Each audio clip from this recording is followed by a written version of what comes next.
ইউকাল্লিফুল্লাহু নাফসান ইল্লা উসআহা, বান্দার সাধ্য হবে না এমন কোন কাজ আমার আল্লাহ চাপিয়ে দেয় না।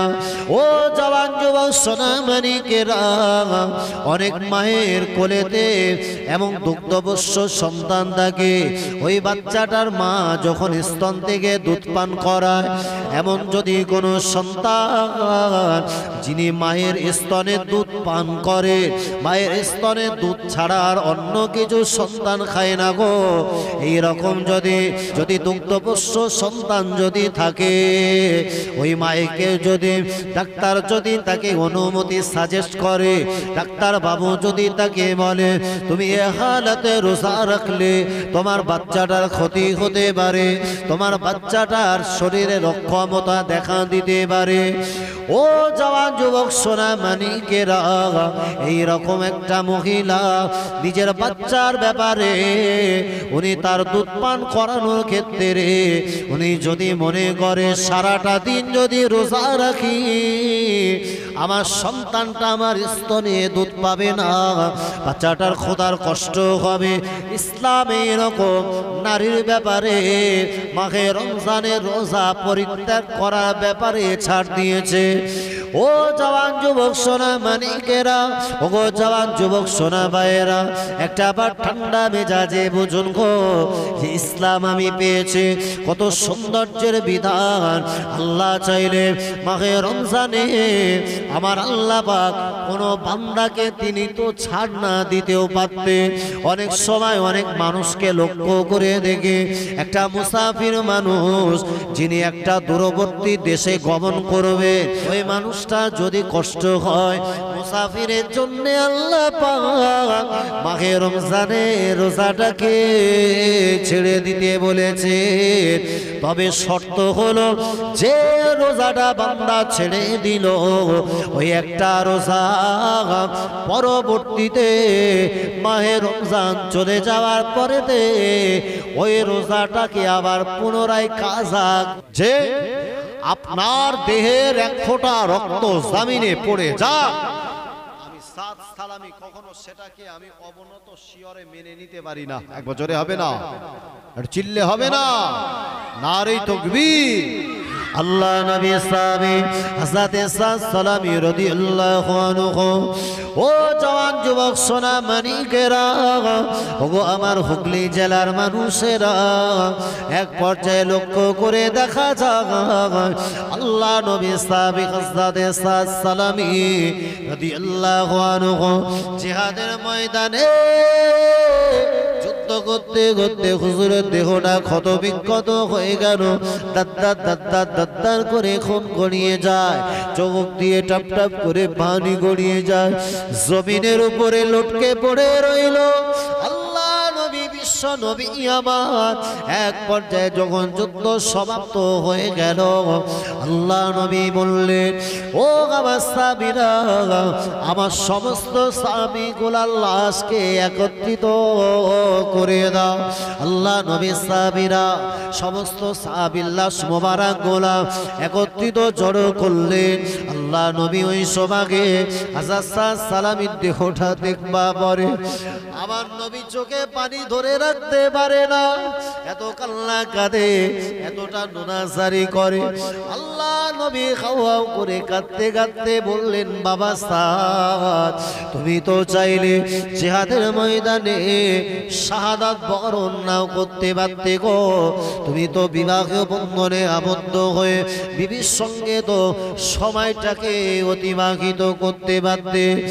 ও বাবা সাদ, আমি আল্লাহ নবী জানিয়ে দিলাম, আমি আল্লাহ নবী বলে দিলাম, আমি আল্লাহ নবী তোমার এই দানের প্রতি আমি খুশি হয়ে আমি আল্লাহ নবী তোমার প্রতি রাজি হয়ে গেছি। জোরে বলে আল্লাহ নবী, আমি বলে দিলাম, আমি নবী যার উপরে খুশি আমার স্রষ্টা আল্লাহ তার প্রতি খুশি হয়ে যান। জোরে বলে, আরো জোরে বলে।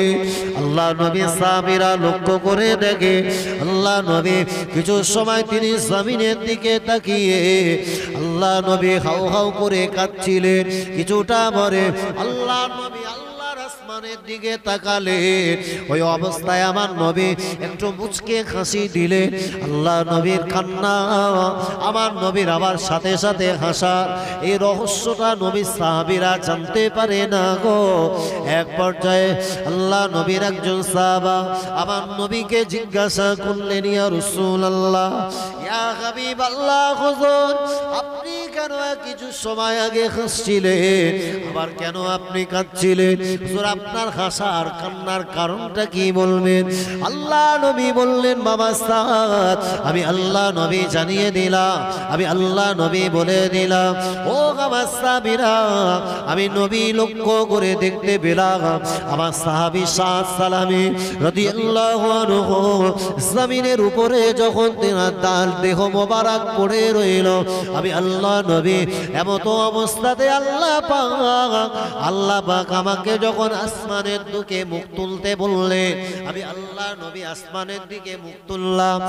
এক পর্যায়ে লক্ষ্য করে দেখতে পেলাম আল্লাহ নবী আমার সাহাবা হযরতে সাদ সালামী রাদিয়াল্লাহু আনহু আল্লাহ পাক আরশের আজিম, আরশের মালিক আল্লাহ ওই সাদ সালামীর প্রতি খুশি হয়ে রাজি হয়ে সাদ সালামী জন্য আল্লাহ পাকের দয়ার জান্নাতে আটটা দরজা সাদের জন্য খুলে দিয়েছে। জোরে বলে আমার সাদ সালামী জান্নাতের দিকে যায়, আর আমার স্বামী সাদ সালামীকে বিবাহ করার জন্য জান্নাতে ঘুরে ওরা সবাই ছোটাছুটি করছে, একে অপরে তারা যেন বলতে লেগেছে, আল্লাহ নবী আমি যেন শুনতে পাই ওই সমস্ত হুরেরা বলে এই সাহাবী সাদ সালামীকে আমি বিবাহ করব।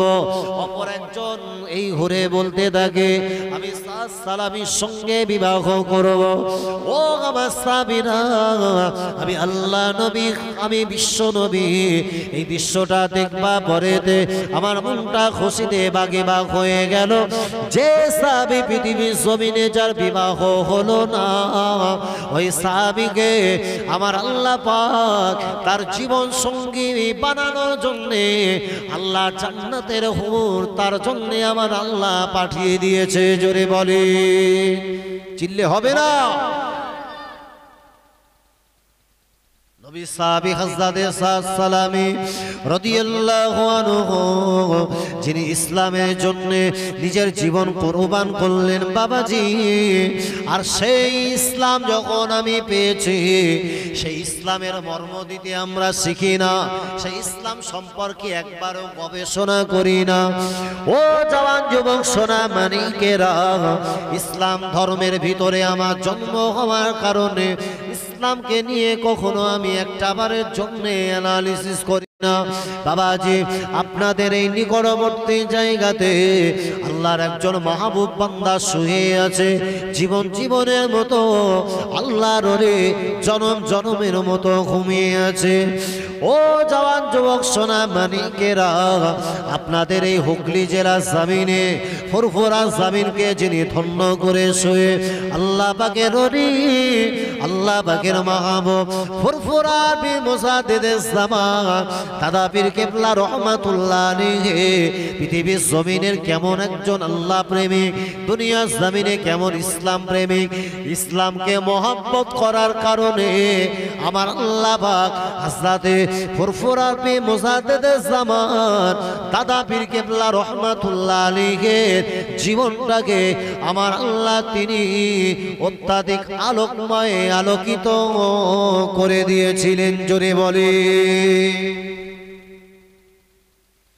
ইসলামের যে মান্যতা দিয়েছে, ইসলামের নূর দ্বারা আল্লাহ তার অন্তরটাকে আল্লাহ দীপ্তময় জ্যোতির্ময় বানিয়ে দিয়েছেন। একবার জোরে বলেন।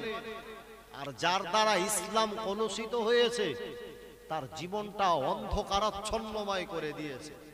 আমার ভাইয়েরা, জগতের বুকে যারা ইসলামকে নিয়ে একটু গবেষণা করেছে, ইসলামকে নিয়ে যারা একটু পড়াশোনা করেছে, ইসলামের নিয়ম রীতি নীতি আইন সম্পর্কে একটু পড়াশোনা করেছে, ইসলাম সম্পর্কে যতটা জানতে চেয়েছে, আল্লাহ সেই ইসলাম ধর্মে তাকে দীক্ষিত করে ছেড়েছে। একবার জোরে বলেন। চিল্লে বলতে পারেন না? নারে তাকবীর, নারে তাকবীর, নারে তাকবীর। দরুদ শরীফ আল্লাহুম্মা সাল্লি আলা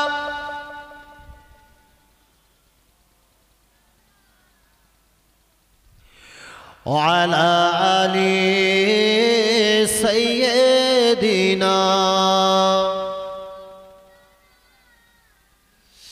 হে রাসূল তোমার ভালোবাসি, অন্তরে শুধু মুখে নয়,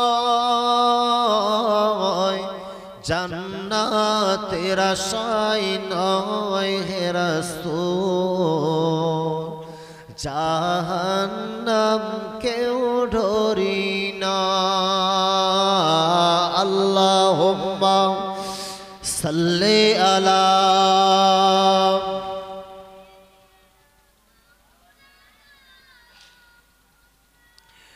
ওয়ালা আলি সাইয়্যিদিনা।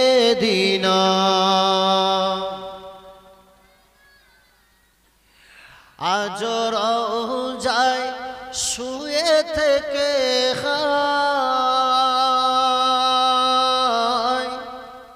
কাঁদেন তিনি উম্মতের মায়া।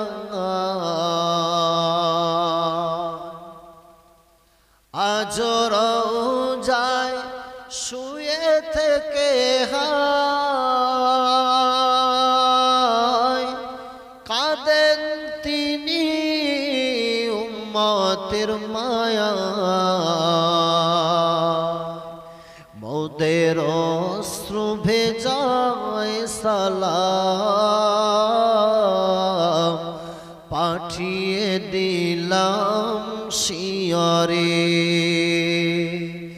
আমি কেঁদে কেঁদে হই গো সারা, ধন্য করো দিদারে। ডেকে লাও রাসূলুল্লাহ রওজা পাকে কিনারে। আল্লাহুম্মা সাল্লি আলা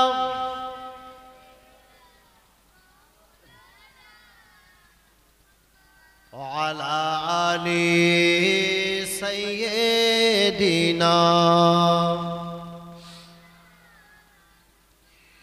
দুই সাথীকে পাশে নিয়ে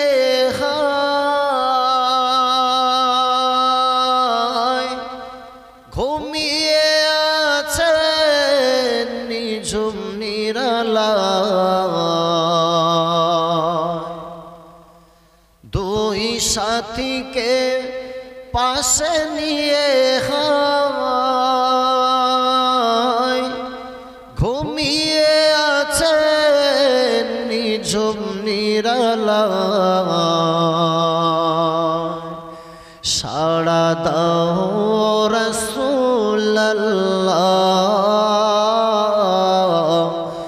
এই অধমের তরে।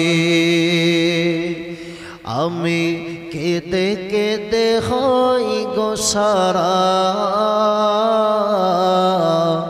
ধন্য করো আমারে।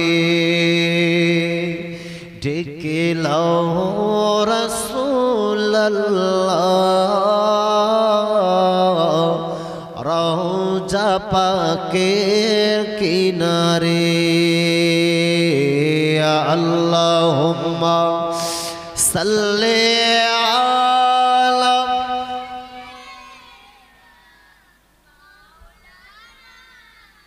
ওয়ালা আলি সাইয়্যিদিনা। আমার ভাইরা, জওয়ানেরা, যুবকেরা, মুখতাসার করব। আমি বলছিলাম যে ইসলাম সম্পর্কে প্রতিটা মুসলমানের উচিত একটাবারের জন্য ইসলামকে নিয়ে একবার যাচাই বাছাই করা। আপনি জানবেন এই মুসলমানের জন্য আল্লাহ যে পবিত্র ঐশিক গ্রন্থ আমাদের জন্য কোরআনুল কারীম দিয়েছে, বিশ্বের মুসলমান কোরআনকে নিয়ে যতটা না অ্যানালিসিস গবেষণা না করে, গায়ের কম অমুসলিম মানুষেরা তারা এই পবিত্র কোরআন নিয়ে সবচাইতে বেশি রিসার্চ করেছে। আর যারা ইসলামের কলুষিত জায়গা খুঁজতে গেছে, আল্লাহ তাদেরকেই বেছে বেছে ইসলামের সুশীতল ছায়াতলে আল্লাহ তাদের আশ্রয় দিয়েছেন। একবার জোরে বলেন। তার কারণ পৃথিবীর জমিনে ইসলাম দুনিয়ার জমিনে সবচাইতে এত সুন্দর সুব্যবস্থা, মানুষের হক পাইয়ে দেওয়া, মানুষের ন্যায্য অধিকার পাইয়ে দেওয়ার নাম হলো তার ইসলাম। পৃথিবীর জমিনে ইসলামের যেদিকে তাকাবে, আল্লাহ ইসলামের প্রতিটা রীতি নীতি আইন কানুনে আল্লাহ সৌন্দর্য নিহিত রেখেছেন। একবার জোরে বলে বাবাজিরা, ও জওয়ান যুবক সোনা মানিকেরা, তাই আমি বলছিলাম বাবাজি, মুক্তাসার করব শেষ পর্যায়ে এতটুকু কথা জানিয়ে দিতে চাই যে ইসলামকে নিয়ে গবেষণা করি না, যে ইসলামকে নিয়ে ভাবি না, যে ইসলামের ঘরেতে আমার জীবন যাপন করা পরেতে ইসলামকে নিয়ে মুসলমান একটা বারের জন্যও গবেষণা করি।